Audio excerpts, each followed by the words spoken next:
Buenos días Colombia, buenos días América desde España. Buenas tardes España.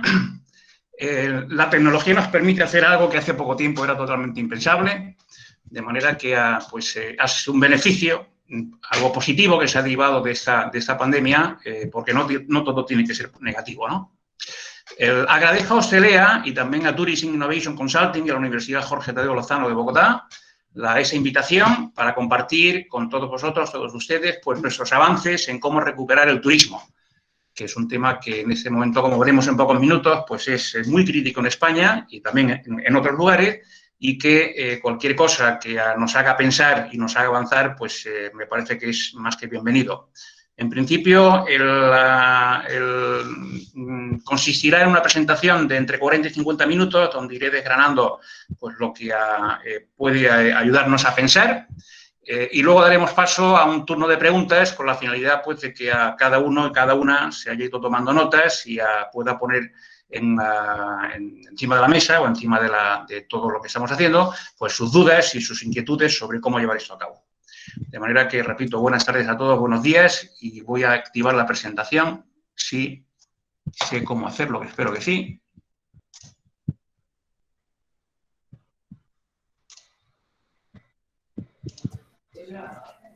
Vamos a ver. Espero que se vea. ¿Me confirma alguien, por favor, que se está viendo la primera página de la presentación? No se ve aún. No, todavía no se ve, Julio. Se ve solo tu foto. Pues en principio, vamos a ver. Voy a hacerlo otra vez porque antes lo hemos probado. Vuelvo a hacer, presentar una ventana, compartir. ¿Debería estar ahora? Ya, pero por favor esperemos que a todos les llegue la presentación, pero ya se ve. Gracias, Julio, ya se ve. Estupendo. Bueno, pues vamos a abordar durante estos minutos que estaremos juntos, pues qué hay que hacer en el ámbito de la bioseguridad para que los turistas vuelvan a viajar con la COVID-19, o lo que es lo mismo, cómo recuperar la confianza y reactivar el turismo. Permítanme que presente de forma muy sucinta lo que es Value Agency Safety, con objeto de enmarcar pues, lo que voy a compartir en los próximos minutos con todos vosotros. Value Agency Safety es una startup de reciente creación, tanto como pues, a final de marzo de este año, donde hemos agrupado, hemos integrado las especialidades que vemos en la parte superior derecha de la pantalla. Ingeniería sanitaria, sistemas de gestión de calidad, prevención de salud laboral, sistemas de prevención de seguridad alimentaria, que enseguida veremos que es tremendamente útil en lo que tenemos que abordar, técnicas de previsión, de la mano pues, de un trabajo dentro de la empresa en el ámbito del Revenue Management y Growth Management para el sector hotelero principalmente, y por último, analítica de datos, que ha nacido para ayudar a las empresas y a los gobiernos municipales, incluso estatales, a definir e implantar sistemas de prevención de contagio de la COVID-19 que sean eficaces y que permitan desarrollar todas las actividades con normalidad y con un nivel de contagio prácticamente nulo. En este contexto, el confinamiento se considera un fracaso, se considera la última medida y se trata de desplegar todas las medidas necesarias para evitar llegar a ese extremo. De manera que partimos de un cierto nivel de confinamiento, como veremos enseguida, y se trata precisamente pues, de reactivar toda la actividad, o de reanudar toda la actividad, mejor dicho, con objeto o de manera que no volvamos pues, otra vez al confinamiento. En Value Agency Safety hemos desarrollado un proyecto de abril a junio, un proyecto piloto en un municipio fuertemente turístico del Delta del Ebro, en la costa este de España, con el que hemos consolidado nuestra metodología, que es la que veremos hoy, y que es la que compartiremos en este webinar. Sobre, como ya conocemos ampliamente, cómo gestionar la bioseguridad para recuperar el sector turístico y, por traslación, cómo recuperar la actividad en el resto de sectores. A lo largo del webinar aportaré algunos datos turísticos y de otro tipo, tanto de Colombia como de España, para enmarcar la presentación, pero he de decir que no he tenido oportunidad de estar en Colombia. Me encantaría, pero no es el caso. O sea, que si pudiera ser en el futuro, pues estaría mucho más que agradecido. No trataremos otros ámbitos que también son necesarios para relanzar el sector, tales como apoyos de los gobiernos a las empresas mediante subvenciones y financiación, expedientes de regulación de empleo, toda la parte laboral, gestión del sistema sanitario, gestión de emergencias civiles, etcétera, que darían lugar a unos cuantos seminarios más. También realizaré afirmaciones avaladas en datos concretos, a los que no me referiré porque no tenemos tiempo suficiente, pero si alguien tiene interés en conocer en qué se basa pues, alguna de las afirmaciones que haga, pues posteriormente al webinar no tengo ningún inconveniente en facilitárselo. Pero como digo, todo está avalado con datos en concreto, ¿vale? El webinar lo vamos a desarrollar siguiendo el siguiente índice. Vamos a ver cómo estamos y por qué, es decir, la situación actual y sus causas. Me referiré, como digo, un poquito a Colombia y un poquito a España para poner las dos cosas en contexto. Cómo convivir con el virus, es decir, qué tenemos que saber, tanto la ciudadanía como las empresas, qué hacer y por qué para poder reactivar toda la actividad y, por último, cómo hacerlo para que sea un éxito. Por lo tanto, cubriremos saber, cubriremos hacer y cubriremos poder, que es lo último, es el punto número 4. Porque la combinación de esos tres elementos, si se sabe, se hace y se puede hacer, o se puede hacer y se hace, pues evidentemente la probabilidad de éxito es mucho más alta. Evidentemente, para las personas de Colombia no solamente conocen esos datos, sino muchos más, y para las personas de España, los datos de España, pero la intención con esto es el poner un poco en contexto para que pues las personas que están participando en el webinar de Colombia conozcan, para aquellos que no lo sepan, pues unos cuantos datos de España y viceversa, para las personas que están conectadas desde España u otros puntos de Europa, pues conozcan un poquito, siquiera 3 magnitudes de lo que es Colombia al día de hoy, la parte turística, con objeto pues, de poder situarlo en perspectiva, ¿vale? Pues como los colombianos sabéis bastante mejor que yo, tenemos unas poblaciones muy similares en cuanto a volumen en Colombia y en España. Sois pues casi 50 millones de habitantes, la superficie es más del doble de España. En Colombia pues son 1.142 kilómetros cuadrados y a la derecha vemos la superficie de España, que son 506 kilómetros cuadrados. El PIB hay una diferencia importante por distintos motivos. Estamos hablando de unos 324 miles de millones de dólares en el caso de Colombia. En el caso de España, pasados a dólares, pues estamos hablando de 1.469. El peso del turismo en Colombia va ganando peso año tras año. En este momento está alrededor del 4% del PIB. En el caso de España está mucho más allá, un 12,3% del PIB. Si agregamos distintas actividades de apoyo de turismo alrededor del turismo en España, pues eso se dispara al 25%, con lo cual pues quiere decir que en España, como sabéis todos por otra parte, pues el turismo es una actividad que es una de las más importantes y además crítica. Lo cual quiere decir que el hundimiento del turismo pues supone el hundimiento de un porcentaje importantísimo de lo que es la economía española.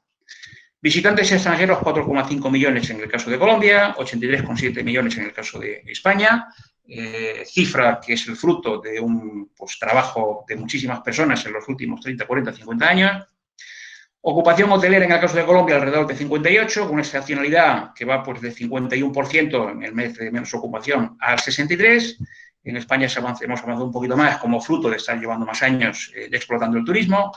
Estábamos hasta el año pasado en una ocupación alrededor del 68% y una estacionalidad de 53 al 80. El 80 es la época actual, o debería ser la época actual, julio y agosto habitualmente. En Colombia ha experimentado un crecimiento en los últimos 4 años del turismo espectacular por encima de la zona, como consecuencia de un trabajo muy bien hecho por parte de muchas personas, y en este momento pues, se encuentra con una fuerza estupenda. En el caso de España, ese trabajo en buena medida estaba hecho. Somos el número 2 en cuanto a nivel mundial, en cuanto al número de visitantes extranjeros. Si no medimos visitantes, sino ingresos de esas mismas personas, somos el número 1 a nivel mundial, o lo éramos hasta hace poco. En cuanto a orígenes principales, Colombia, a nivel de personas de fuera del país, pues es un 15% aproximadamente viene de Estados Unidos, un 9% de Venezuela, y de España un 6% y otros países.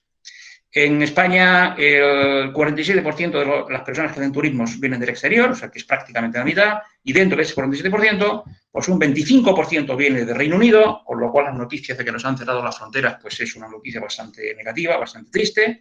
Un 20% de Alemania, que es nuestro segundo origen, que también pues, ha ocurrido lo mismo, parecido. 8% Francia, 5% Italia. De manera que, bueno, pues con eso tenemos pues una primera foto muy rápida de las magnitudes principales del turismo en ambos países. ¿Cómo estamos en cuanto a COVID? Bueno, pues son datos que están también en el Wimeter, que se publica, pues se actualiza cada día.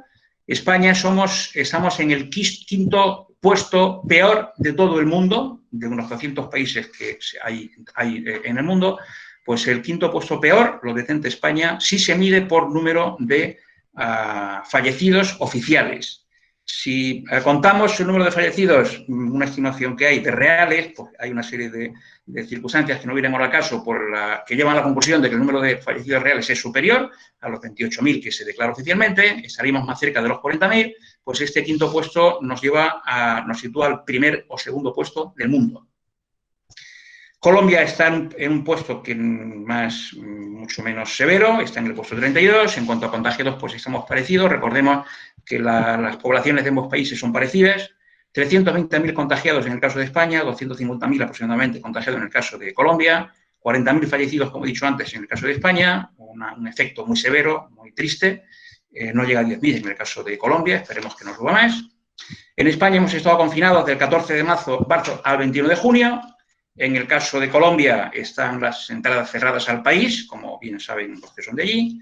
En España, la apertura en falso que hemos realizado ha llevado a que en este momento haya 361 rebrotes al día de ayer en toda España, con una incidencia muy severa y especial tanto en la región de Cataluña como en la zona y región de Aragón, ¿vale? En el caso de Colombia, como sabéis todos los de allá, pues el cierre está previsto o está programado hasta el 31 de agosto, por lo cual pues todavía contáis aproximadamente con un mes, con un estupendo mes, para poder planificar una reactivación ordenada, que es lo que en pocos minutos veremos qué es lo que procede, ¿vale?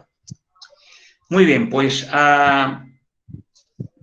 vuelvo para atrás, perdón, para mantener estos datos.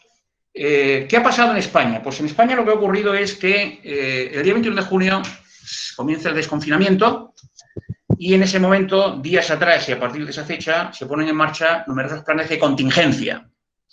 Planes de contingencia cuya finalidad ha sido y es observar atentamente cuándo y dónde se producían rebrotes con objeto de que la infección pues, no fuera más, no hubiera más contagios, ¿no?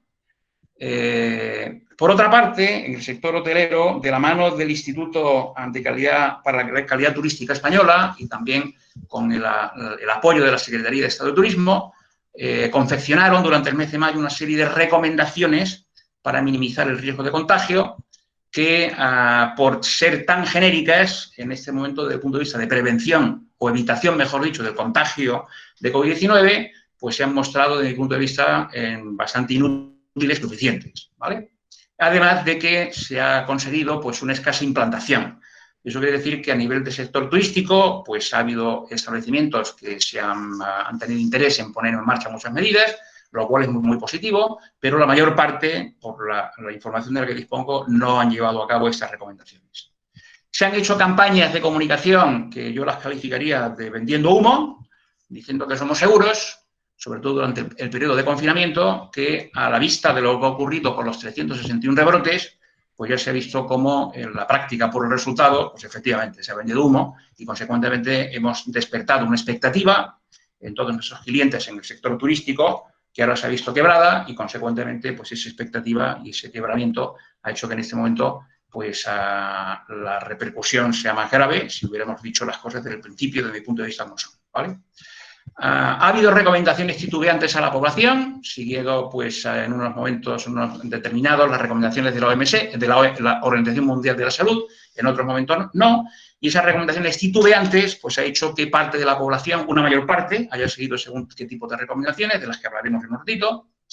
No ha habido una gran difusión de esas recomendaciones, sino que la gente, pues las personas han tenido que enterar a través de los medios de comunicación, o sea, no ha habido una campaña orquestada desde las administraciones con la finalidad de informar y formar a toda la población. Y, por último, pues ha habido una escasa coerción para que toda la población siga las recomendaciones. De manera que se ha apelado a la responsabilidad de las personas, cosa que ha sido seguido por la mayor parte de la población, pero un porcentaje pequeño no lo ha hecho y conocemos por experiencia con que hay un porcentaje pequeño de personas que son infecciosas, pues eso puede provocar un nivel de contagio muy importante para el resto de la población. Por lo tanto, a lo que ha ocurrido en España, en general, todo el país y en particular el sector turístico, es que ha sido, o yo me atrevería a calificarlo, de un arranque en falso, ¿vale? Lo cual ha llevado a las noticias recientes de la semana pasada, pues una prohibición o una recomendación de otros países en el sentido de que las personas no viajen a España. El sábado pasado, pues el Reino Unido se despertaba o terminaba el día, el sábado por la tarde, cerrando prácticamente pues el que las personas vinieran aquí. Alemania ha hecho lo propio en lo que a Cataluña se refiere y, bueno, pues hay una serie de países, Noruega, Irlanda, que en este momento pues han puesto en marcha lo que yo diría que es un dominó consistente en que va a tener un efecto arrastre, consistente pues en que una buena parte de países no va a permitir o no va a recomendar a sus ciudadanos que viajen a España, ¿no? Con lo cual, esa crisis de reputación, pues lo que entiendo que se está provocando y provocará en los próximos meses es una situación bastante grave en cuanto a que la previsión que hay es de hundimiento del sector en los próximos meses, a menos que intentemos evitarlo, ¿vale? Por lo tanto, desde ese punto de vista, en lo que a este webinar se refiere, en buena medida hay que poner España como ejemplo de lo que no hay que hacer. De manera que, bueno, hay una frase que dicen que los inteligentes son las personas que aprenden de los errores y los sabios son las personas que aprenden de los errores de los demás. Bueno, pues procuremos ser tanto inteligentes como un poquito sabios, ¿no?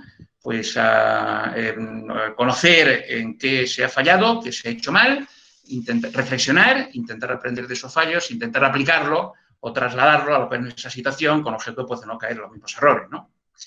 Teniendo en cuenta que hay muchas cosas que eran conocidas, de manera que en ese momento pues es una pena como estamos, pero bueno, hay que tirar hacia adelante, ¿no? Por ejemplo, en lo que a seguridad se refiere, en lo que al impacto de la seguridad en el desarrollo del turismo se refiere, la Organización Mundial del Turismo tiene amplísima bibliografía sobre este aspecto. De manera que invito a cualquier persona que tenga interés en este tema, pues a que entre en la OMT y vea cómo pues todo el tema en el ámbito de la seguridad de las personas, como consecuencia de un posible terrorismo, bueno, pues todo lo que fue en su momento, pues en distintos puntos del mundo donde ha habido ataques terroristas, pues hay estudiados con detalle el efecto inmediato y durante los siguientes meses y años que eso produjo en distintas partes del mundo. Es más, España se ha venido beneficiando de ese efecto como consecuencia de que en Turquía, en Egipto, en Túnez, en Libia, en la cornisa del Mediterráneo, pues como consecuencia de terrorismo, durante unos cuantos años hemos venido disfrutando de lo que aquí llamábamos pues, visitantes prestados, ¿no? Que ahora evidentemente han vuelto al sitio, ¿no? Por lo tanto, es un tema del que no se puede decir que esto no se sabía. Se sabe con detalle qué ocurre cuando en un país no existe suficiente seguridad del tipo que sea, bien seguridad personal o, como es el caso actual, seguridad sanitaria. O sea que, por lo tanto, en cuanto a previsión de lo que puede ocurrir, ahí se tiene pues, una fuente de información importantísima, ¿no? Luego, por otra parte, en cuanto al desconfinamiento en falso, pues, bueno, podemos aplicar esta frase muy conocida de Einstein, que a su vez lo copió de otra persona, de que pues, es de locos el seguir repitiendo lo mismo y pretender que el resultado sea diferente. Evidentemente, si durante el confinamiento no hemos hecho aquí en España nada o poco o ha sido insuficiente conducente a que no se produjera el contagio, pues claro, no es de locos pensar que nos íbamos a desconfinar y sin hacer absolutamente nada, pues no se iba a producir contagio. Eso no tiene ningún sentido, ¿no? Otro aspecto que se aduce es el que este virus es nuevo y nadie sabe nada, ni cómo gestionarlo. Esto es una gran mentira. El SARS-CoV-2 es muy similar al SARS, que apareció en el sudeste asiático, en el año 2003. Hay personas en el mundo, profesionales muy cualificados, que llevan 17 años, desde el 2003, trabajando en este ámbito y, consecuentemente, a través de Internet, que es una maravilla que nos ha tocado vivir a la generación actual, a través de Internet hay ingentes cantidades de información, de datos y de conocimiento que aplican directamente a SARS, como a MERS, como a otros virus que durante estos últimos años se han expandido y han producido epidemias, como también a SARS-CoV-2. De manera que no es ninguna excusa, es decir, no, esto no conocemos, no conocemos el que no quiere saber. Como digo, a través de Internet, pues hay muchísima información, ¿vale? Por otra parte, la aportación de la OMS, como veremos de aquí un ratito, pues ha sido insuficiente, claramente insuficiente. Eso no quiere decir que, desde mi punto de vista, sobre la OMS para nada, sino que lo que sí sobra, o falta, mejor dicho, son algún tipo de planteamiento, ¿no? Por ejemplo, en cuanto a uso de mascarilla, como seguramente sabrán los presentes asistentes, hace un par de semanas 239 científicos de todo el mundo enviaron una carta abierta a la OMS para que dijera que, por favor, dijera que la mascarilla es el elemento número 1 y más importante de protección de las personas y, consecuentemente, que modificara sus recomendaciones a nivel mundial.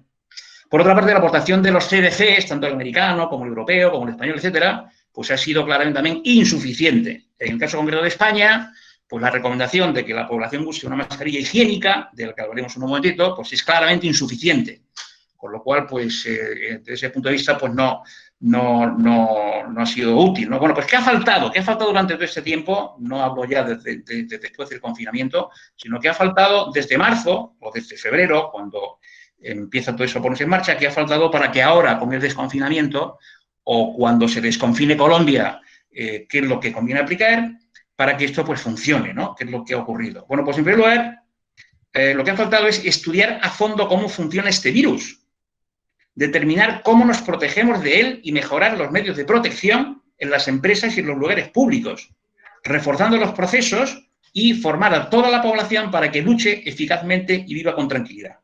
Eso es lo que ha faltado. Como veremos en un ratito, cuando se analiza un riesgo es importantísimo conocerlo a fondo, porque si no es imposible combatirlo. Es decir, ha faltado definir e implantar sistemas de prevención de contagio de la COVID-19 en todos los ámbitos, para tener bajo control el no contagio. Aquí es donde está la clave.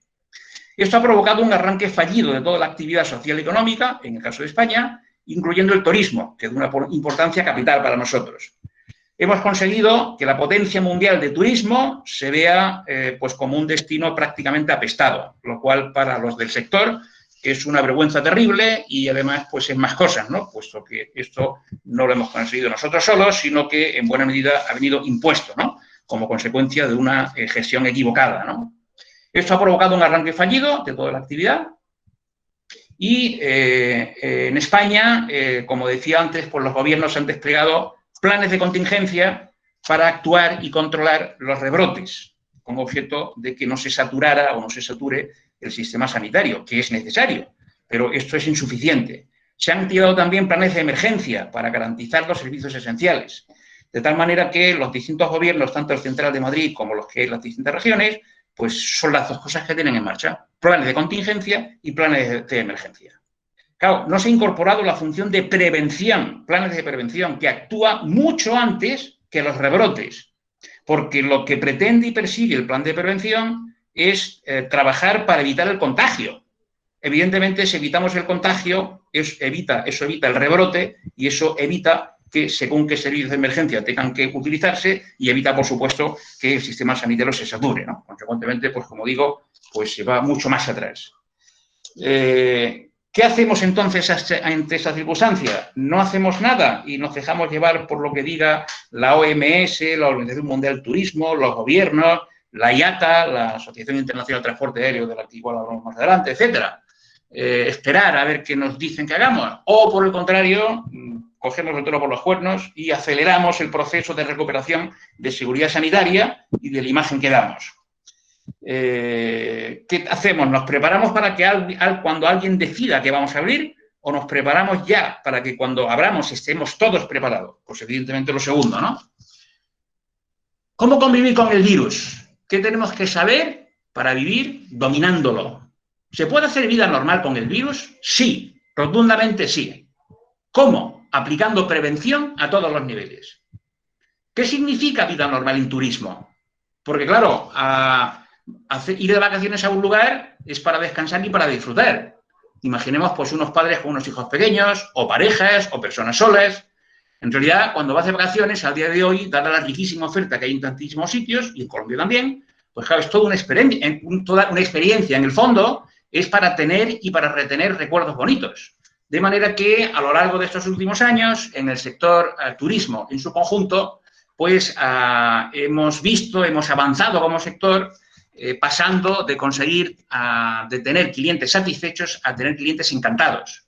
Y eso en España ha habido un avance espectacular y yo, aunque no lo conozco, estoy seguro que también en Colombia, porque si no, no habría sido posible el avance tan impresionante del sector turístico en Colombia en los últimos 4 años. De manera que yo entiendo que eso obedece a eso, ¿no? Pues a conseguir un nivel de satisfacción o un nivel de encantamiento de las personas que visitan Colombia y España muy importante, ¿no?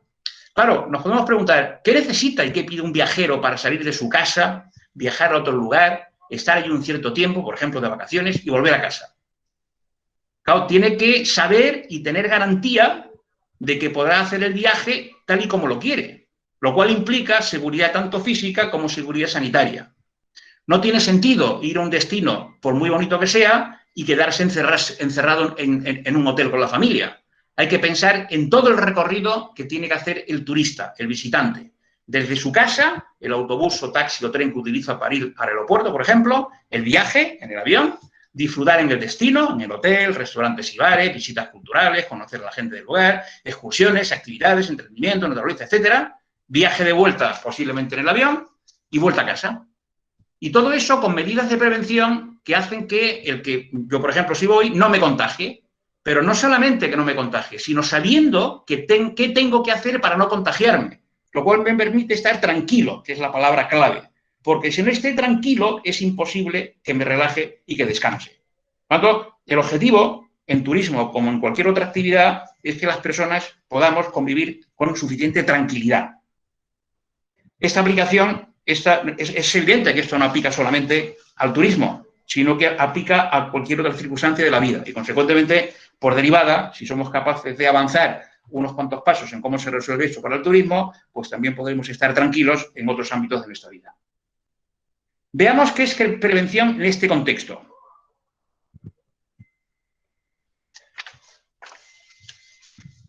Al inicio del proyecto al que hemos referido antes, aquí en el este de España, revisamos las distintas metodologías y técnicas de prevención y la que nos resultó más útil, como aparece en la pantalla, es la utilizada en seguridad sanitaria alimentaria. Es el APPCC en castellano o español o HACCP en inglés, el análisis de peligros y puntos de control críticos. No sé cómo lo conocéis en Colombia, pero se suele conocer por los dos nombres, o APPCC o HACCP, que se aplica en industrias alimentarias, en cocinas de restaurantes, en cocinas de hoteles. Imaginemos, por ejemplo, un resort vacacional con 1000 habitaciones y una población de más de 3000 personas, en empresas de catering, etcétera. Pues eso, cómo hacer las cosas para que todo eso funcione bien, ¿no? Bueno, pues el APPCC nace en Estados Unidos en los años 60 del siglo pasado, por lo tanto hace un montón de años, y en España es de obligado cumplimiento desde el año 1996. Consecuentemente, es algo, no sé qué porcentaje o qué nivel de implantación tiene en Colombia, pero seguro que también tiene pues, un buen nivel, ¿no? Es una metodología con la que mejoras todas las operaciones de la cocina, desde la entrada de materias primas, almacenamiento y conservación de los alimentos, manipulaciones en la cocina y hasta la ingesta por el consumidor, con el objetivo claro de evitar que el consumidor se contamine de cualquier patógeno. Normalmente, esto lo realizan especialistas en técnicos de prevención cuando se construye la cocina, por ejemplo, y se pone en marcha, y es operado por el personal de cocina. Ahora no tenemos tiempo para profundizar en lo que es el APPCC, pero sí me gustaría destacar los siguientes rasgos y ver cómo los trasladamos a lo que es la lucha contra el COVID. En APPCC se estudia el flujo de los alimentos por la cocina, desde que entran, cuando se elaboran hasta que salen, y la posible proliferación de los distintos patógenos que pueden entrar con algún alimento o proliferar, como digo, dentro de la cocina. Pues en COVID-19 lo que estudiamos son los recorridos de las personas por las instalaciones de nuestra empresa o de cualquier sitio. Y el patógeno con el que trabajamos es, lógicamente, el SARS-CoV-2. En APPCC se estudia en profundidad la naturaleza de todos los patógenos y se determinan medidas para combatir su proliferación o su eliminación.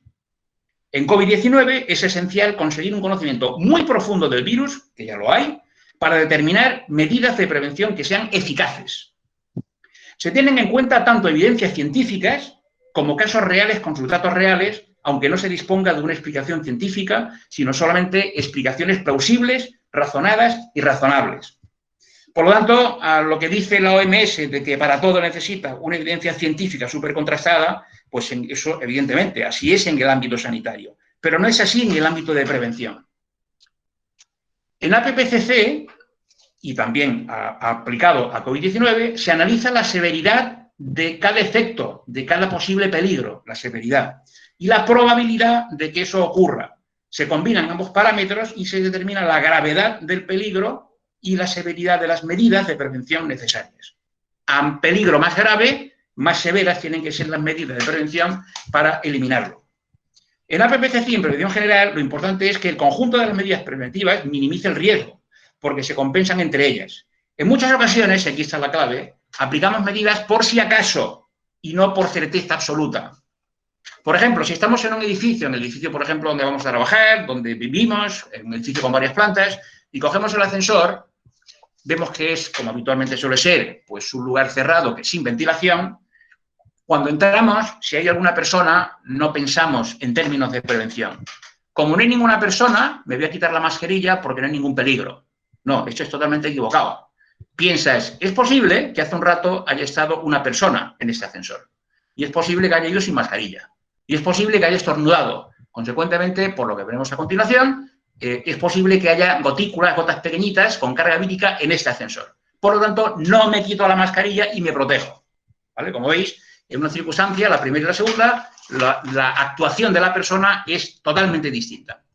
Por último, en APPCC es imprescindible una adecuada formación y supervisión de los trabajadores de cocina, que son los que tienen que aplicar todos los protocolos, esté o no alguien vigilando. Y, consecuentemente, como el SARS-CoV-2 salta de persona a persona, es fundamental el formar a todos los ciudadanos, toda la ciudadanía y también a las personas en las empresas para que hagan cumplir las medidas de prevención. ¿Cómo es el SARS-CoV-2? Esto daría no solo para varios seminarios, sino para un curso completo. Y aquí pues tenemos tiempo para hacer pues, una pequeña síntesis. Vamos a sintetizar lo que necesitamos para este webinar. El virus se comporta según las leyes microbiológicas que le corresponden y según las leyes de la física y de la química. No es mágico. Cuando hablamos, por ejemplo, de cómo se mueven unas gotitas con agua por el aire, pues evidentemente aplicaremos aerodinámica. No hay que aplicar ninguna cosa extraña, ¿no? El virus no es mágico, como digo. El virus se reproduce en las células de una persona y no fuera, y salta de persona a persona. Cuando una persona es infectada, pasa un periodo de incubación de 2 a 12 días, en función de la persona, con media en 6 días. Y a ese periodo de incubación sigue un día cero con síntomas leves o menos leves, y a eso sigue una evolución que, si es severa, se desarrolla una neumonía que puede presentar un cuadro respiratorio agudo, de ahí el nombre, hacia el día 6. Seguido de una evolución de 1 o varias semanas. Los infectados son infecciosos en las 3 fases de la enfermedad, en distinto grado, también durante la mayor parte de la incubación. La mayor parte de los llamados asintomáticos, personas a las que se le hace un PCR, sale positivo, pero no presentan síntomas, suelen ser personas en periodo de incubación y, por lo tanto, contagiosas. Personas de mediana edad, sanas, fuertes y deportistas, si son infectadas, pueden tener una respuesta poderosa y eficaz de su sistema inmunológico, con síntomas medianos incluso leves, pero en muchos casos se convierten en lo que se llaman supercontagiadores y, consecuentemente, pues hay que ser tremendamente cautos, ¿no? La enfermedad afecta severamente a las personas mayores, eso ya lo sabemos, como es el caso de España, pues con nuestros 40.000 muertos, dentro de los cuales hay un porcentaje altísimo de personas de avanzada edad. Contagio del virus. El virus entra por la boca o por la mucosa de los ojos al tocártelos.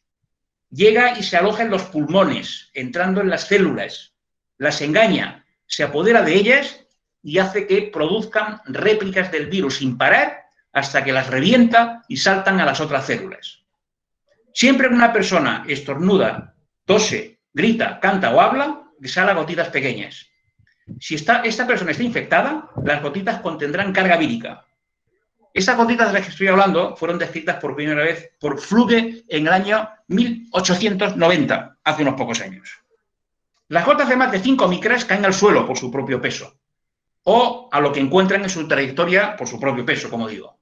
Las gotas más pequeñas, por debajo de 5 micras, por su peso quedan flotando en el aire, y si en un lugar cerrado, pueden tardar varias horas en caer. Esas gotas más pequeñas fueron descritas por un tal Wells en el año 1934. O sea que de esto se tiene conocimiento hace unos pocos años. El virus SARS-CoV-2 es de un tamaño de 0,125 micras y viaja agrupado en las gotitas. Cuando una persona estornuda, exhala varios cientos de miles de gotículas y si está infecciosa, dispara varios millones de proyectiles víricos. Por lo tanto, no es ninguna broma el no llevar mascarilla. Las vías de contagio, como veis aquí en esta transparencia, son 4 y las describiremos de forma muy resumida porque no tenemos tiempo, por orden de importancia. En primer lugar, por gotículas. Quiere decir entrada directa por gotitas, por la boca o los ojos al no llevar protección. Vas a un lugar donde hay gotas o hay personas que están estornudando, por ejemplo, que es el caso extremo, y esas gotas gruesas, que están todavía en el aire, pues te entran directamente a lo que es tu boca, ¿no? En segundo lugar, por contacto directo. El enfermo se toca, mucosa, por ejemplo, de la nariz, te da la mano después o toca algo con sus manos que luego tocas tú y, consecuentemente, cuando tú arrastras esa carga vírica, pues en cuanto te tocas, por ejemplo, los ojos, te contagias. Por transmisión aérea, en un lugar cerrado pueden quedar gotitas en suspensión en el aire que te entran por la boca u ojos si no llevas protección. Y, por último, por contacto indirecto, gotitas que se han depositado en superficies que no han sido limpiadas, son arrastradas por tu mano al tocarlas y te las llevas a los ojos al tocarte sin darte cuenta. La vacuna no estará previsiblemente hasta otoño del 21, lo que obliga sí o sí a convivir con el virus. Y, consecuentemente, la estrategia tiene que ser impedir que el virus salte de una persona a otra por todos los medios. ¿Qué medidas de protección necesitamos? Mascarilla y protección ocular.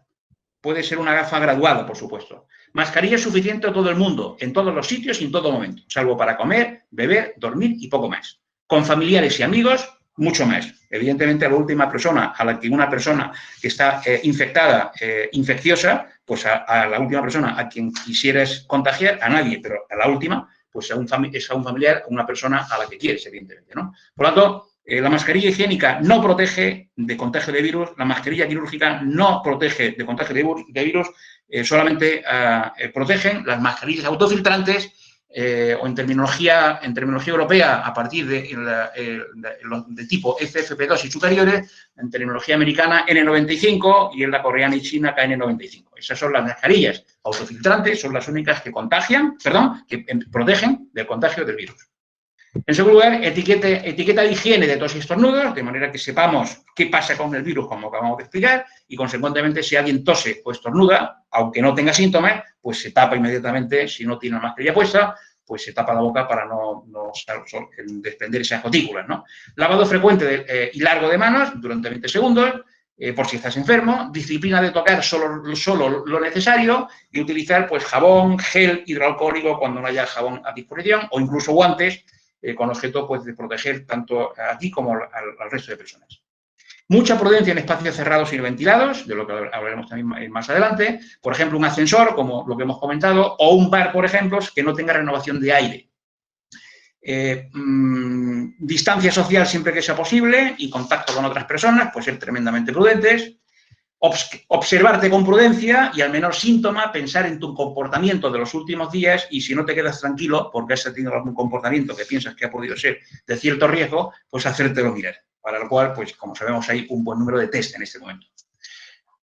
Antes de entrar en un lugar, evaluar las medidas de protección que tienen, mirar cómo vas tú protegido y si la combinación de lo que tú llevas de medios de protección con lo que estás viendo que están haciendo en ese lugar no terminas de fiarte, pues no entrar al trapo porque no tiene ningún sentido. Y, por último, seguir los comportamientos preventivos que te demanden en cada lugar. El virus salta de persona a persona y, por lo tanto, la primerísima prevención es dotar a todas las personas de los conocimientos y de los medios necesarios para que puedan combatir eficazmente el virus, impidiendo contagiar a otra persona y protegiéndose de ser contagiada. ¿Qué tienen que hacer las empresas? ¿Qué protección tienen que desplegar? Bueno, pues planes de prevención.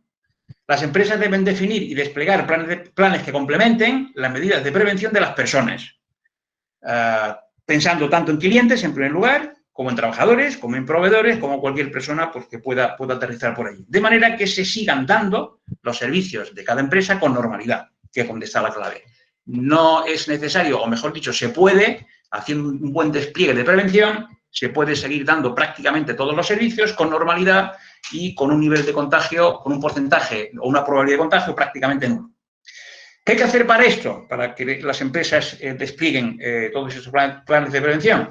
Pues, en primer lugar, hay que considerar cada instalación como una unidad de gestión preventiva. Y enseguida veremos qué quiere decir esto. Eso aplica a un local, a un edificio, a un aeropuerto, a un municipio, a una comarca, o sea, el considerar una unidad para gestionarla en su conjunto, como digo, como una gestión preventiva.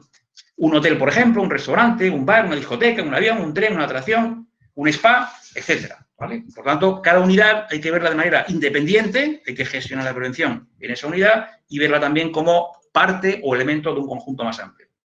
Tener en cuenta cómo se desarrolla la actividad, de manera que el cliente quede satisfecho o mejor encantado, como hemos visto, ¿no? Por ejemplo, en un bar, pues la gente vamos a socializar y, consecuentemente, no tiene sentido decir que las personas en un bar, un par de amigos, pues tengan que estar a 2 metros, porque tendrán que hablar a gritos, ¿no? Lo cual es bastante absurdo, ¿no? O prohibir encuentros familiares, que también, además de absurdo, es inhumano, ¿no? Pues habrá que tomar las medidas de prevención correspondientes para poder estar juntos, ¿no? Para comer es obvio que hay que quitarse la mascarilla, ¿no? Por lo que habrá que compensar esto con otras medidas. En tercer lugar, hacer un sellado perimetral de cada unidad, de manera que a la hora de analizarlo apliquemos un control de entradas y salidas del virus. No se trata de controlar las entradas y las salidas de las personas, no se trata de vigilar a las personas, sino que se trata de vigilar la posible entrada del virus. Consecuentemente, como el virus viaja en las personas, pues son las personas las que tienen que colaborar para hacer ese control, ¿no? En segundo lugar, determinar las medidas de protección de las personas en función de la actividad. De manera que, como hemos dicho, en un restaurante o en un bar donde hay que quitarse la mascarilla, pues evidentemente las medidas de prevención tienen que ser más severas, ¿no? En siguiente lugar, mejorar las instalaciones de la unidad, de la forma de trabajar, de los procedimientos de limpieza y desinfección, para que todo el conjunto permita extraer o eliminar la carga vírica que pudiera introducirse en el control, sin control, perdón. Por lo tanto, a la entrada evitamos que entre el virus y, además, dentro cambiamos la manera de funcionar para que lo que pudiera entrar lo podamos extraer, por ejemplo, con una extracción de aire suplementaria, ¿no? Determinación de todo lo anterior, teniendo en cuenta las variables que determinan una mayor o menor carga vírica, un mayor o menor posibilidad de contagio y la severidad del efecto del contagio. De manera que hay que hacer un plan de prevención personalizado, por ejemplo, en función del tiempo de permanencia de las personas cuando van a aquel lugar. No es lo mismo, pues, 5 minutos para ir a una panadería y comprar una barra de pan, o un diario, que ir a un restaurante donde vas a estar, pues, un par de horas. Evidentemente, el tiempo de exposición al riesgo, en este caso al virus, es una variable fundamental. Densidad de personas. No es lo mismo que en un lugar, pues, estés a 1 metro de distancia de las demás personas, a que, y consecuentemente haya un número de personas por metro cuadrado alto, a que sea un lugar donde estén las personas mucho más separadas. Tráfico de personas. No es lo mismo la exposición al riesgo si por un lugar pasan 10 personas al día o pasan 10.000. Vulnerabilidad de las personas. No es lo mismo las medidas de prevención y de protección que hay que tomar en un lugar donde van muchas personas mayores, que son personas mucho más vulnerables, a que son personas jóvenes.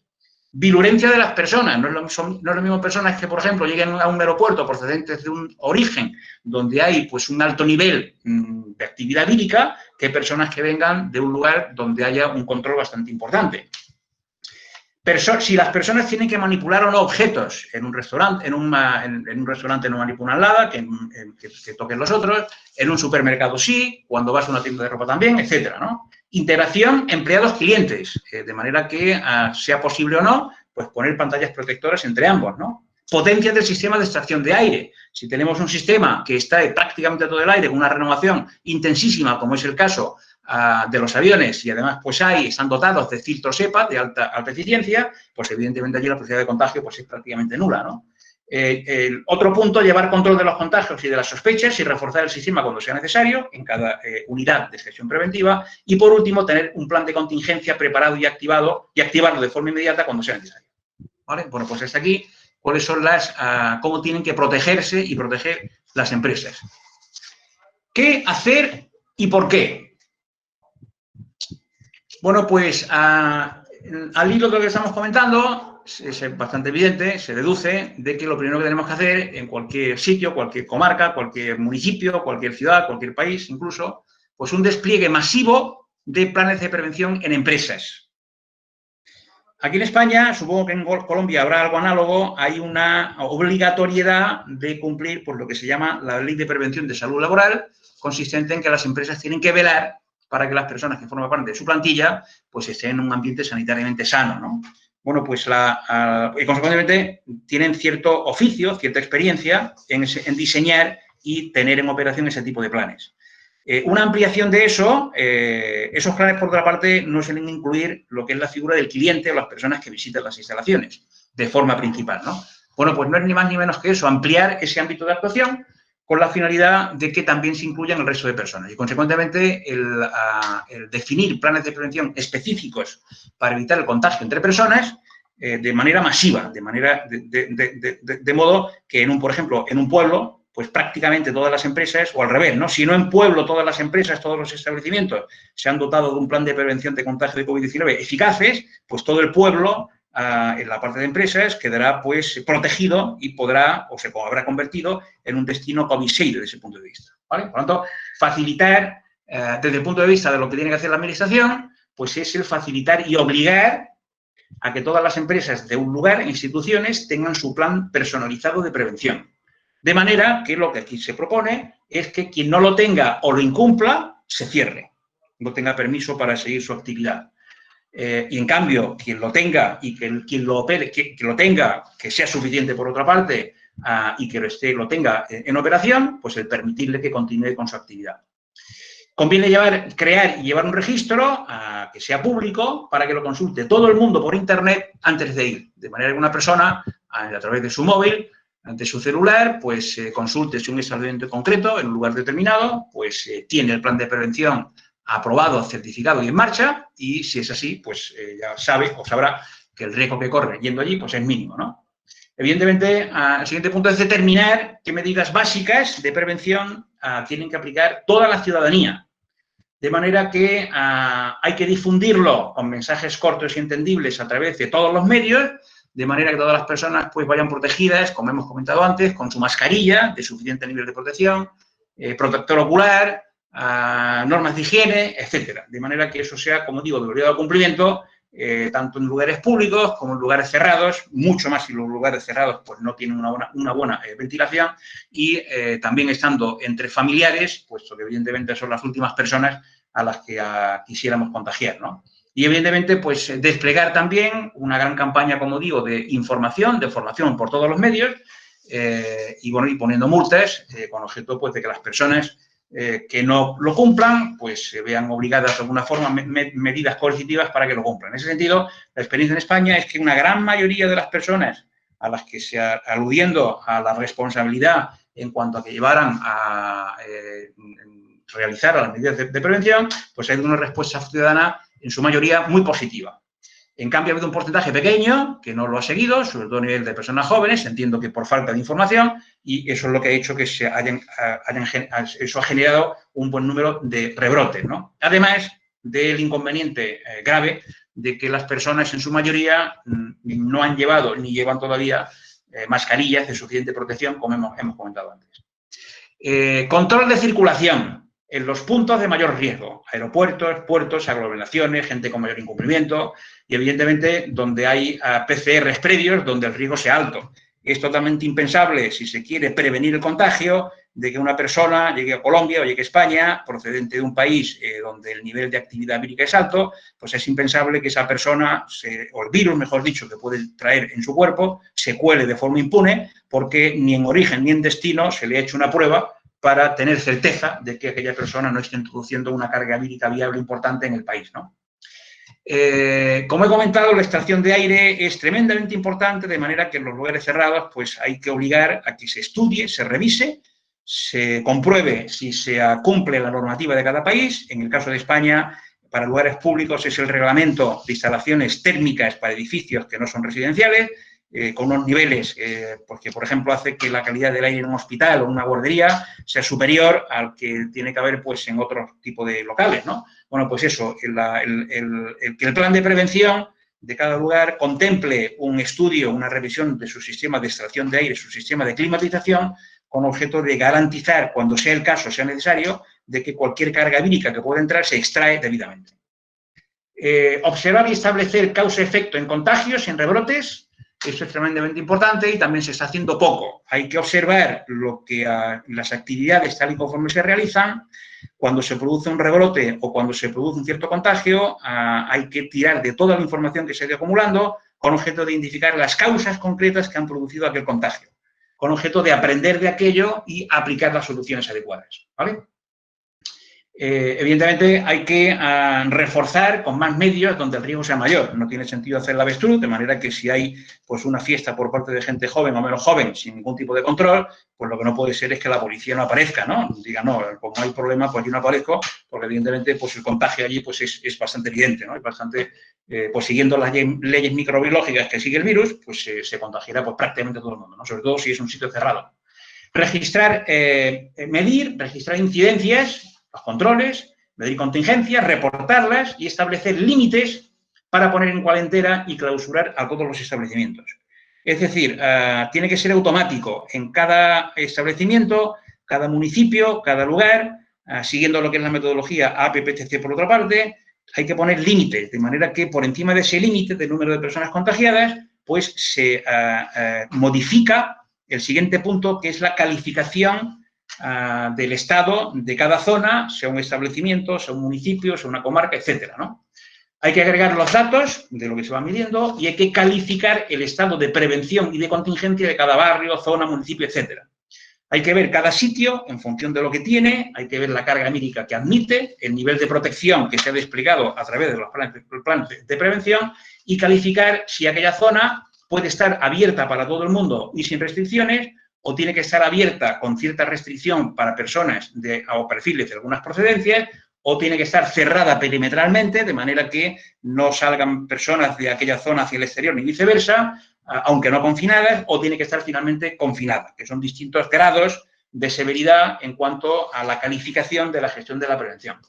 La información tiene que ser abierta y tiene que ser actualizada permanentemente. De manera que al final se trata de que como consecuencia de ir gestionando cada una de estas áreas, pues esto se asemeje a las piezas de un puzzle, de manera que cada una de las gestiones, cada una de las zonas debidamente gestionada en términos de prevención, cuando ir convirtiéndola en una zona COVID-safe, que podríamos llamar, y eso ir agregándola a las distintas partes del puzzle, de manera que distintas comarcas, por ejemplo, pues sea un agregado que al final hagan que una comarca de mayor tamaño, pues en su conjunto, se pueda calificar de COVID-safe y, consecuentemente, pues se puedan mover las personas con total naturalidad y normalidad y comodidad dentro de esa zona. En definitiva, es ir por delante del virus, que es lo que permite la prevención.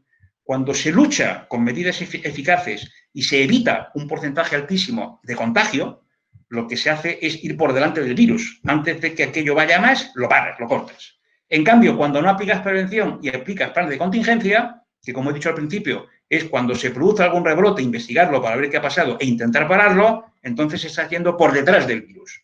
El virus hace días contagió, saltó de unas personas a otras, han estado durante una serie de días asintomáticos, es decir, en periodo de incubación, y tú te enteras ahora, o quien sea se entera ahora, cuando empieza a haber pues, personas con síntomas que empiezan a dar pruebas, ¿no? PCR positivo. De manera que en ese momento has llegado tarde, de manera que ya no puedes hacer nada, ¿no? Y ir por delante de la información. Una de las pocas cosas positivas, entre otras, que tiene el virus, es el proceso de incubación, presentación de síntomas y desarrollo de la enfermedad, ¿no? Consecuentemente, lo que haces hoy, o lo que un conjunto de personas hacen hoy, o lo que puedes observar que un conjunto de personas hacen hoy, te permite prever con bastante certeza pues qué ocurrirá, ¿no? Evidentemente, si en un lugar cerrado, con poca ventilación, ves que se han unido 150 personas, dado que es posible que haya alguna persona en periodo o en fase infecciosa, pues la probabilidad de que de allí salga un brote importante es bastante alta. Consecuentemente, antes de que surja nada,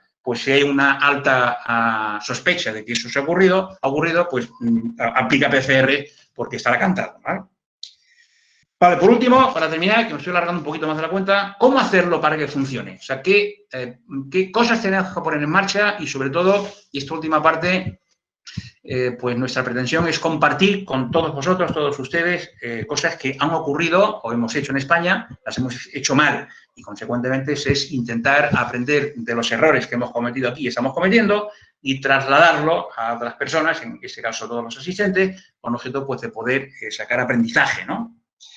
Bueno, pues hay que combatir la incertidumbre. Cuando una persona quiere ir de vacaciones, no va a un sitio donde no tenga ni idea de qué está ocurriendo. La incertidumbre es tremenda. hace un daño muy importante. De manera, ¿cómo se combate la incertidumbre? Se combate con certidumbre, que quiere decir datos. Datos al día de la calificación preventiva de cada sitio, de cada pueblo, de cada zona y de las medidas de prevención que son necesarias o que tienen en marcha. Controles de entrada-salida, etcétera. Es decir, es identificar, antes de que alguien de fuera nos cierre una zona, como ha ocurrido, por ejemplo, con el Reino Unido respecto a Cataluña, o respecto a España en su conjunto, o como ha ocurrido con Alemania respecto a Cataluña, que nos han cerrado, pues antes de que los demás nos cierren, no. Nosotros nos avanzamos, nosotros manejamos datos diarios y cuando un lugar empeore, somos nosotros los que lo cerramos y tomamos las medidas correspondientes. De manera que en la medida en que nos adelantemos y demos señales claras de que estamos no solamente dominando, sino informando, pues evidentemente esa incertidumbre desaparecerá. Evidentemente hay que constituir una base de datos con todas las certificaciones de los planes de prevención de empresas y con todos los datos de contagios y brotes, etcétera, de manera que sea una información, sea algo transparente. Para generar confianza en el turista y en los turoperadores y en todas las personas que operan desde otro país viniendo hacia nuestro país, es clave el generar toda la información necesaria, el registrarla, que sea información veraz, que sea información útil y ponerla a disposición de cualquier persona, porque eso es lo único que genera realmente confianza. El saber que se está siendo transparente y, en función de los datos, actuar en consecuencia. En segundo lugar, combatir la ignorancia. Hay quien dice que esta pandemia, pues, si se hace un análisis a nivel de países y el efecto más o menos severo en distintos países, y por una parte se pone cómo ha ido cada país y en otra parte del gráfico se pone, pues, gobiernos o culturas o lo que sea, donde abunda la ignorancia, la arrogancia y la insolidaridad, pues hay una altísima correlación entre desastrosos resultados y gobiernos donde esas tres magnitudes ubican alto. No digo ningún país en concreto, pero en mente de todos, pues estarán una media docena de países, incluido por supuesto España, en los que el resultado ha sido funesto, literalmente hablando, y esas tres variables que ubicamos bastante alto. ¿Cómo se combate la ignorancia? Con formación. De manera que a ciudadanos y empresas, en todos los medios, de forma pedagógica, con carteles, televisión, social media para los jóvenes, en todos los sitios.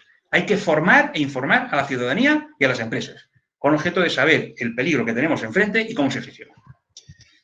Otro problema que hemos tenido aquí en España ha sido la improvisación. ¿Cómo se combate contra la improvisación? Pues lo sabemos todos, planificación. Planificación y calendario de aperturas con todas las garantías. Abrir por zonas seguras, hacer islas seguras e ir ganando terreno al virus hasta cerrar la malla. Consecuentemente, en el caso de Colombia, que tiene una apertura prevista pues para septiembre, si deducimos que el cierre durará solamente hasta el 31 de agosto, pues se trata de abrir con todo preparado. Se trata de trabajar ahora para que cuando se abra se pueda abrir la puerta diciendo, señores, a todos nuestros mercados, señores, hemos diseñado, hemos puesto en marcha todos los planes preventivos necesarios y además nos hemos dotado de un sistema de formación y de información, de manera que toda la ciudadanía sabe qué tiene que hacer, sabe cómo tiene que protegerse, ya se está protegiendo y protege a los demás, de manera que todo el mundo puede venir tranquilo porque tenemos en marcha todo nuestro sistema de prevención a nivel nacional o a nivel de la comarca, porque lo hemos hecho por adelantado, planificación. Por otra parte, en lo que el turismo se refiere, pues lo sabemos por experiencia, un sector turístico no se arranca de un día para otro. Hay que poner en marcha distribución, hay que poner en marcha transporte aéreo y transporte de todo tipo, de manera que desde que se decide el abrir el sector hasta que realmente se puede poner en marcha, pasa tiempo. Consecuentemente, una persona no hace una reserva para cambiar de continente de hoy para mañana. Eso lo hace pues con 1 o varios meses de antelación. Consecuentemente, es necesario que no haya improvisación, sino planificación, ¿vale? Hay que montar un plan completo con cronograma y decidir cuándo se abrirá todo. Momento en el que todos los planes deberán estar en marcha para que la gente pueda hacer sus reservas a futuro. Lo peor es la no planificación y la improvisación porque se pierden bastantes semanas o meses. Y además termina en un arranque fallido con consecuencias en cuanto a reputación ya conocidas por todos. Por supuesto, hay que planificar la sanidad y decir los medios con los que se cuentan para los turistas. Por supuesto, pues hay que hacer una previsión de todo a nivel de consumos, a nivel de todo lo que se consumirá en el ámbito de la prevención, mascarillas, guantes, etcétera, y dotarse de stocks. En la parte sanitaria, pues de los respiradores o de todos los elementos que hagan falta, etcétera, ¿no? Otro punto importantísimo, en el que también hemos tenido una consecuencia muy severa en España, y estoy terminando, pues es el cómo se combaten las noticias negativas. O sea, no puede ser que con esos 14 días de antelación y poniendo en marcha todos los sistemas que hemos dicho antes, no puede ser que quien tiene que gobernar toda la gestión de la pandemia se encuentre con los medios, tanto nacionales como extranjeros, con periodistas que con buena intención han recogido datos y lanzan una noticia que además es cierta como consecuencia de que hace 14 días no nos pusimos en marcha para adelantarnos en dar ciertas noticias y consecuentemente dar información que asume y no reste en cuanto a la gestión de la epidemia, de la pandemia, ¿vale? Como digo, no permitir que nos cierren los mercados, sino cerrar nosotros. Y por último, en cuanto al equipo, que también pues yo pienso que es una consideración para terminar que tiene su sentido, pues en España hemos sufrido o estamos sufriendo por tener equipos incompletos, de manera que lo que hemos comentado antes, por ejemplo, a nivel de administraciones, de ayuntamientos, de municipios, de comunidades, etcétera, por lo que decía antes, hay órganos que están aparentemente o pretenden gestionar la pandemia, donde está representado todo el aparato sanitario, que es necesario, el aparato de protección civil, para poner los planes de emergencia, pero no está representada, o no tiene un peso, digo, muy importante, lo que es toda la parte de prevención. De manera que ese equipo, cuando es el caso, como está siendo, es incompleto, de manera que al final pues no se hace lo que toca, ¿no? Bueno, pues eso modificarlo de manera que al final pues estén las mejores personas, hombres y mujeres, tanto en el ámbito de liderar a nivel político y a nivel ciudadano pues todo el movimiento, como a nivel de expertos y asesores que sean no solamente expertos en prevención, sino que además lo sean pues tanto en comunicación, porque hemos visto que hay que desplegar pues un aparato importante en lo que a formación de la ciudadanía se refiere y en lo que a influir las personas, por ejemplo, personas jóvenes, para que lleven a cabo, se protejan y protejan a los demás. Bueno, pues en síntesis, y con esto termino, tenemos al sector turístico en España hundido y hay que reconstruirlo. En el caso de Colombia está hibernado y hay que reactivarlo, de manera que en este momento todavía estáis a tiempo para hacer una reactivación planificada, ordenada y sobre todo eficaz, de manera que no sea un arranque en falso, sino que sea un arranque fuerte, intenso. Hemos visto que se puede convivir con el virus sin renunciar a desarrollar todas las actividades con normalidad. Es clave conocer la naturaleza del virus, es clave saber qué protege y qué no protege, es clave protegernos a nosotros mismos y proteger a los demás, es clave saber que el virus salta de persona a persona y, consecuentemente, impedir físicamente que el virus salte de una persona infectada a otra. Y eso lo hacemos mediante la prevención, que es lo que ha faltado desde el principio, y eso hacerlo con una metodología eficaz. Hay que aprender de los mejores, de manera que no es cierto que no haya gente que no sepa, pues ahí tenemos el caso de Corea del Sur, tenemos el caso de Nueva Zelanda, tenemos el caso de Austria, tenemos el caso de otros países, como por ejemplo Austria, de Polonia, Portugal en Europa, tenemos en el otro extremo el caso de España, el caso de Brasil, el caso de Estados Unidos, tenemos otros casos de los que hay que aprender lo que no hay que hacer, como hemos dicho.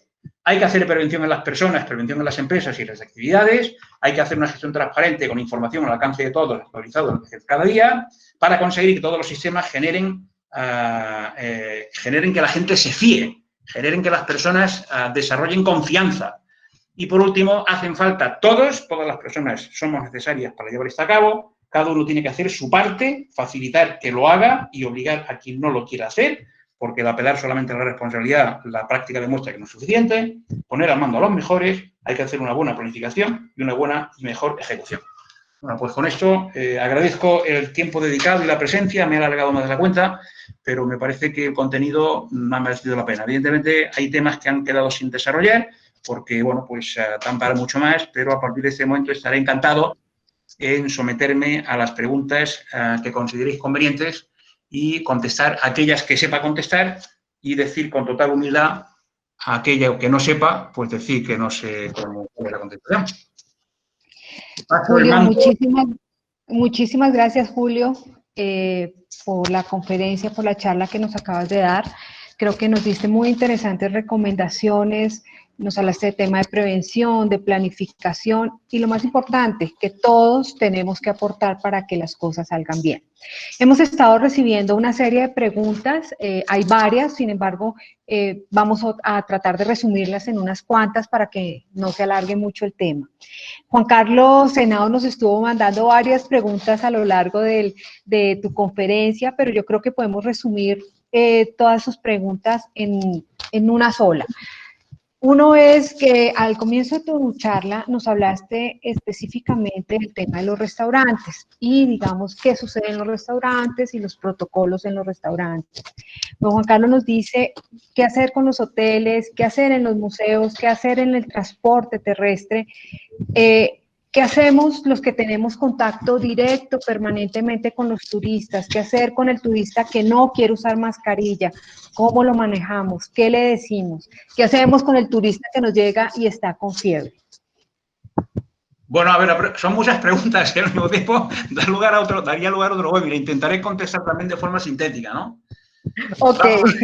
Juan Carlos, encantado en contestar o aportar, desde mi punto de vista, lo que estás preguntando. A ver, en primer lugar, empiezo por el final, que quizás tiene más sentido. A estas alturas de la película es evidente que es imprescindible el uso de mascarilla suficiente. Por lo tanto, una persona que no quiera, si yo tuviera un local, un restaurante, un bar, lo que sea, una persona que va sin mascarilla, pues, bueno, en primer lugar, el medio que sea, el restaurante, el bar, el autobús, tiene que decir antes de que el cliente haga uso de aquel servicio que será imprescindible pasar a aquel restaurante o a aquel local con mascarilla, ¿vale? Por tanto, será algo que será de obligado cumplimiento. Aquí en España ya casi todo el mundo, en todo el país, ya es obligado, ¿no? Pues eso con el paso del tiempo, en la medida en que las personas se vayan formando, será obligatorio en cualquier sitio, ¿no? Bueno, es más, como bien sabemos todos los asistentes, incluso el señor Donald Trump, de quien no voy a hablar porque en este momento no tiene sentido y además faltaría a la calidad seguramente, bueno, pues incluso él o el presidente de Brasil, pues incluso estas personas ya están diciendo y promoviendo que la mascarilla es algo importantísimo, ¿no? Es más, están diciendo más que la OMS, lo cual es tristísimo para la OMS. Por lo tanto, es imprescindible el uso de mascarilla que te proteja del contagio del virus. Si una persona quiere acceder a un establecimiento y no quiere ponerse la mascarilla, es mejor que no entre. Lo cual no se ha reñido con tratarla con cariño, tratarla con atención, con educación y decirle que además de ser obligatorio, explicarle el por qué es obligatorio. De manera que hay un capítulo interesantísimo, que es cuando un hotel, un restaurante, por ejemplo, en el piloto que he comentado antes, así es como se ha hecho, el formar a los trabajadores del hotel, con objeto de que no solamente obliguen al uso de la mascarilla, sino que expliquen adecuadamente y educadamente cuáles son las razones, de forma sintética, de tener que usar y de usar la mascarilla. En ese sentido, por ejemplo, una relación de preguntas frecuentes, porque siempre son las mismas, de 50, 100, 200 preguntas, pues es lo que se ha facilitado en esa zona de la que hablaba a los trabajadores de las distintas empresas, con objeto de que, bueno, las tienen aprendidas, las tienen entrenadas y cuando una persona pues no tiene mascarilla o no se la quiere poner o la lleva en el bolsillo, pues si es necesario se le contesta con la respuesta a la pregunta frecuente ¿por qué es imprescindible que lleve mascarilla? ¿Vale? En segundo lugar, en lugares cerrados he dicho que es importantísimo revisar la ventilación. Hay que tener en cuenta que, evidentemente, en un restaurante, por ejemplo, en un bar, para comer, para beber, pues es imprescindible quitarse la mascarilla, que es, como digo, el elemento número uno, el de más protección, tanto de cada persona como hacia los demás, y, consecuentemente, eso quiere decir que en cualquier circunstancia, sea un restaurante, sea un bar, sea, por ejemplo, un dentista, sea una clínica de logopedia, sea incluso un gimnasio, puesto que cuando se hace un esfuerzo físico importante, pues no conviene llevar la mascarilla, cada inspiración requiere medio litro de aire y cuando haces deporte es bastante más, con lo cual la respirabilidad de una mascarilla no es suficiente como para hacer deporte con ella puesta. En fin, una serie de circunstancias que hacen que haya actividades en las que sí o sí no hay que llevar mascarilla, ¿no? Pues en esas circunstancias hay que revisar el sistema de climatización e incluso el sistema de extracción de ese local porque si cumplen la normativa, que como he dicho antes, en el caso de España es el RITE, pues es posible que cumpliendo la normativa, reforzando, si está bien diseñado, y no pocas veces está bien diseñado, reforzando lo que es el sistema de climatización, se puede conseguir extraer cualquier carga vírica que pudiera introducirse. Por ejemplo, en el caso extremo de una clínica de logopedia, en el que, según qué tratamientos, el profesional de la logopedia tiene que ponerse enfrente o al lado mirándose en el espejo al paciente o a la paciente porque tiene que mostrarle cómo tiene que poner por la boca, los labios, la garganta, etcétera. El paciente tiene que imitarlo. Bueno, pues por ejemplo, en ese caso, si no se tiene suficiente ventilación, suficiente extracción, bastaría con poner encima de las mesas donde están estas dos personas, poner encima una campana de extracción de cocina doméstica, no tiene que ser más complicada, de manera que, como bien sabemos, en nuestra casa, en una cocina, esa campana de extracción extrae todo el humo cuando estamos cocinando. Bueno, pues de forma análoga, esas mismas dos campanas, una para cada persona, extraería toda carga vírica, toda pequeña gotita en suspensión, aunque hablaran, aunque gritaran, hacia afuera, ¿no? Y, consecuentemente, esas personas pueden estar en un entorno sanitariamente seguro y sano, y, consecuentemente, tranquilas. Podría alargarme más, pero no sé si con esto, espero, Juan Carlos, que haya contestado tu pregunta. Por lo tanto, se trata, como digo, de revisar las extracciones para tener garantía de que se extrae la posible carga. Evidentemente, eso se ha unido con lo que he dicho anteriormente. Primero, controla la entrada para que no entre impunemente el virus en nuestro establecimiento. Si dentro hay que quitarse mascarilla, el control tiene que ser más severo. Estoy hablando de tomar temperatura, estoy hablando de con un pulsioxímetro tomar, medir el porcentaje de saturación de oxígeno, que es un síntoma cuando está por debajo del 90%. Es una cosa muy simple, con que te instruyan, no hace falta ser personal sanitario, ¿no? Cuando se tiene por debajo del 90% de saturación, es síntoma de que hay alguna anomalía en los pulmones y, consecuentemente, hay que hacérselo ver, etcétera. Pero, por lo tanto, un control adecuado a lo que se hace dentro a la entrada y dentro una revisión del sistema de extracción para que cualquier carga vírica que pudiera colarse, extraerla de forma inmediata. Gracias, Julio. Creo que la respuesta quedó súper clara a la pregunta de Juan Carlos. Te voy a hacer solo dos preguntas más, han llegado más, pero como es un tema muy, muy complejo y que sabemos que hay muchas dudas, muchas preguntas, vamos a tratar de seleccionar las que nos lleven a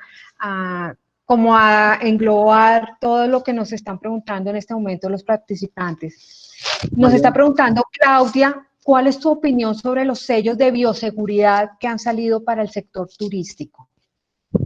Bueno, también esa es otra pregunta compleja. Bueno, compleja no, que puede ser muy larga en contestar y comprometida tampoco, pero no importa, ¿no? Vamos a ver, el problema que es el siguiente. Bueno, primero, déjame que al hilo de lo que tú comentabas, María Fernanda, solamente dedicar un minuto a decir lo siguiente. Evidentemente, hay una diferencia muy importante en lo que es APPCC de las cocinas, como he comentado durante la presentación, y lo que es la aplicación de esto, o de lo mismo, mejor dicho, o la nueva metodología que surge de esto, aplicado a COVID-19, ¿vale? Porque hay más variables y que además están interrelacionadas. No obstante, lo que hemos desarrollado en Validency Safety es algo que aparentemente, o cuando lo abordas por primera vez, es tremendamente complejo. Lo que hemos hecho es simplificarlo. Hemos llegado a un nivel de síntesis que permite a cualquier tipo de establecimiento, al hilo de la pregunta de Juan Carlos, lo que he contestado antes, a que siguiendo esa metodología, pues al final resuelve de una forma, con una eficacia muy alta, el que aquello esté realmente protegido, ¿vale? ¿Qué pasa con los sellos? Pues ocurre lo siguiente, ocurre que los sellos, un sello o una certificación, que se concreta en un sello, lo que acredita es que a aquella empresa, aquel establecimiento a quien se otorga, en teoría se otorga una vez se ha revisado, se ha auditado todo lo que se está haciendo. De manera que se audita contra una norma que recoge todo lo que hay que realizar para conseguir el objetivo que se ha pretendido, ¿no? ¿Qué pasa? Bueno, pues que, en primer lugar, cuando se habla de prevención no tiene sentido, porque científicamente es inadmisible, de lo que sería un sello COVID-free. No se estará, es más, en este momento, a nivel de enfermedades del mundo mundial, me parece que es la única enfermedad a la que estamos free, es la viruela, que se aisló después de muchos años y queda un resto guardado en no sé qué sitio, de manera que no existe ningún rastro, ninguna traza de viruela en el mundo, ¿no? Pues eso no es el caso de COVID-19. Por lo tanto, no tiene sentido hablar de COVID-free. En todo caso, tendría sentido hablar de COVID-safe. Segunda cosa, claro, se audita contra una norma. En ese momento no hay normas. Esto es tan reciente que no hay norma contra la que medir, contra la que auditar y contra la que certificar y acreditar, ¿no? Consecuentemente, ya me explicaron, por ejemplo, esas recomendaciones que he comentado yo del ICTE español, pues son recomendaciones muy generales y genéricas. No existe norma, consecuentemente, no sirve de esta manera, no sirve una certificación que se exprese en esos términos, ¿no? Porque ¿qué norma se va a cumplir? Ahora, sí es posible el que se diseñe un plan de prevención con todo lo que hemos comentado en un establecimiento, se mida su eficacia, se mire hasta qué punto gobierna adecuadamente todas las variables que entran en juego, que son las que he explicado, y, consecuentemente, alguien, una firma con suficiente experiencia, acredite que se ha aplicado una cierta metodología cuyo último fin y resultado es el tener al virus, al COVID, al SARS-CoV-2 bajo control. De manera, por lo tanto, en ese momento no tiene sentido fiarse de ningún sello COVID-free. Y cuando se hable de cualquier sello, hay que preguntar contra qué se ha certificado, porque en este momento, como digo, no existe ninguna norma para certificar. Si lo que se certifica es que se ha seguido una metodología con una fundamentación científica y técnica poderosa, pues en ese caso sí sería válido, ¿no? Pero en este momento, yo por lo que conozco de lo que hay en el mercado, tanto en España como en Europa, como en América, por lo que conozco, repito, no hay ninguna firma que esté certificando, salvo Valiency Safety, el que se ha seguido una metodología suficientemente poderosa y eficaz para evitar el contagio en las instalaciones de la empresa. Bueno, creo que quedó muy clara tu explicación sobre el tema de los sellos de bioseguridad. Cotelco, el capítulo Meta, nos dice que por favor te preguntemos si tú sabes algo o ya hay alguna normativa acerca del aforo en el transporte aéreo. Bueno, también es una pregunta interesantísima, muy interesante. Decepcionante lo que está ocurriendo con la industria aérea, pero muy interesante. Como se ha visto, en países de América, Estados Unidos, por ejemplo, y otros, Estados Unidos tiene una de sus características es que los mayores polos de desarrollo económico se dan en las dos costas, en la este y oeste, ¿no? Por lo tanto, por trabajo, por negocios, allí la gente, el transporte aéreo es sí o sí, es obligatorio. No tiene sentido el trasladarse en tren por la noche porque se pierde mucho tiempo, ¿no? Consecuentemente, al principio de la pandemia, yo estaba cierto en que la industria aérea norteamericana, como México, como cualquier país, o incluso Brasil, ¿no?, que tenga mucha extensión, pues serían los primeros en innovar y en aportar soluciones eficaces para todo esto. Primera cosa. Eso quiere decir que desde entonces, estoy hablando de marzo, pues durante muchas semanas, días incluso, estuve observando vía internet con mucho detalle lo que hacía pues American Airlines, Delta Airlines, United Airlines, Air Canada y otras líneas aéreas internacionales, siguiéndolas muy de cerca, y también la IATA, ¿no?, que no ha hecho prácticamente nada. Cualquier persona que sea del sector y conozca un poquito unas cuantas de resultados de una línea aérea sabe perfectamente que un avión en vuelo, por debajo de un 65-70% de ocupación, no aporta margen. Consecuentemente, el planteamiento, que alguna línea aérea lo está haciendo de manera provisional, ¿no?, el planteamiento de que se deje vacío el asiento de en medio y, consecuentemente, pues estemos yendo a un 60%, un 50%, un 40% de ocupación, eso es inviable económicamente para cualquier línea aérea. Segundo, no es cierto que esto sea nuevo. El SARS-1 es del año 2003 y años posteriores al 2003 llevaron a que algunas líneas aéreas internacionales, viendo que tenían que resolver aquel problema, lo resolvieran entonces. De manera que desde entonces hay líneas aéreas que cambiaron en aquel momento sus sistemas de climatización de sus aparatos en vuelos transatlánticos e internacionales. Eso quiere decir que en este momento eso se han puesto las pilas con la línea de industria aérea en los últimos meses y ha habido en este momento hay un montón de aeronaves en los que se puede viajar con total seguridad porque han cambiado el sistema de ventilación, que no lo tenía cambiado, de manera que al día de hoy disponen de sistemas de ventilación nuevos que hacen que la renovación de todo el aire de la cabina se produzca en un tiempo máximo de 2 minutos y además están dotados de filtros EPA que son equivalentes en cuanto a filtraje a lo que son las mascarillas que hemos comentado, que son eficaces contra el contagio del virus, puesto que incluso más, porque los filtros EPA, hay también otros que son ULPA, filtran por encima del 99% de las partículas de tamaño igual o superior a 0,3 micras y, consecuentemente, un avión bien gestionado, como digo, la posibilidad de contagio pues es prácticamente nulo. No obstante, la mayor parte, por no decir la totalidad de líneas aéreas, además se están obligando a que las personas estén dentro del vuelo con mascarilla.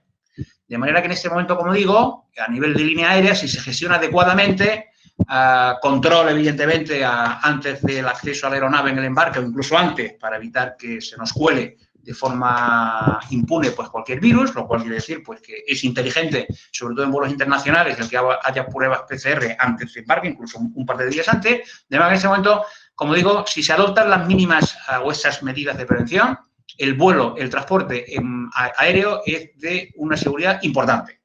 Es más, si se comparan parámetros concretos, en este momento el vuelo en según qué líneas aéreas y en según qué trayectos, incluso largos, tienen un nivel de seguridad sanitario similar al de hospitales, porque otra cosa que se hace en este momento en la mayor parte de vuelos es la desinfección de la cabina con peróxido de hidrógeno, que es agua oxigenada, lo cual permite eliminar prácticamente cualquier carga vírica que pudiera haber, si se limpia de forma adecuada, ¿vale? Consecuentemente, en este momento, lo que digo es yo, mi sorpresa es empezando por la IATA y empezando o siguiendo por las distintas asociaciones, por ejemplo, aquí en España, de líneas aéreas, pues yo me quedo sorprendido cómo no hacen una campaña de información masiva trasladando esto, que es la realidad desde el punto de vista técnico de prevención.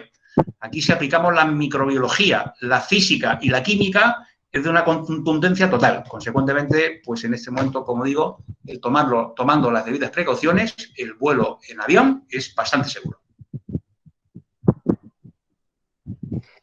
Muchísimas gracias, Julio. Bueno, en serio te queremos agradecer por este tiempo que nos has dedicado, que nos has enseñado tantas cosas, nos has transmitido conocimientos muy importantes para poder seguir adelante y poder seguir trabajando por este sector que todos amamos, que todos queremos, que es el sector turístico, que queremos que se recupere, que queremos que realmente vuelva a ser lo que ha sido y en el que creemos todos. Por eso estamos hoy aquí escuchándote y aprendiendo de todos los que muy amablemente han participado en estos webinars. Muchas gracias, Julio. Muchas gracias a usted, Lea, por el apoyo para este webinar tan interesante. Esperamos volvernos a encontrar contigo, que vengas a Colombia y conozcas este maravilloso país. Estaremos encantados de tenerte aquí. Y a los participantes, muchísimas gracias por habernos acompañado el día de hoy, por sus aportes, por sus preguntas, por estar pendientes de cada uno de nuestros webinars. En nombre de la Universidad Jorge Tadeo Lozano, de Educación Continua y de Tourism Innovation Consulting, muchísimas gracias, esperamos volverlos a encontrar. Por favor, ingresen a la página de la Universidad Jorge Tadeo Lozano, que tiene una oferta muy interesante de formación en turismo, y esperamos encontrarlos en una próxima oportunidad. Feliz noche, Julio, que estés muy bien, muchísimas gracias por todos tus aportes y por tus interesantes recomendaciones, y que esperamos que todos apliquemos en nuestras empresas y seguir construyendo este maravilloso país y este maravilloso sector. Muchísimas gracias a todos, feliz tarde y feliz noche en España. Muy bien, muchas gracias a todos por vuestra participación y espero que sea útil y podáis aplicar buena parte de las cosas que hemos visto. Que vaya muy bien a todos, muchas gracias.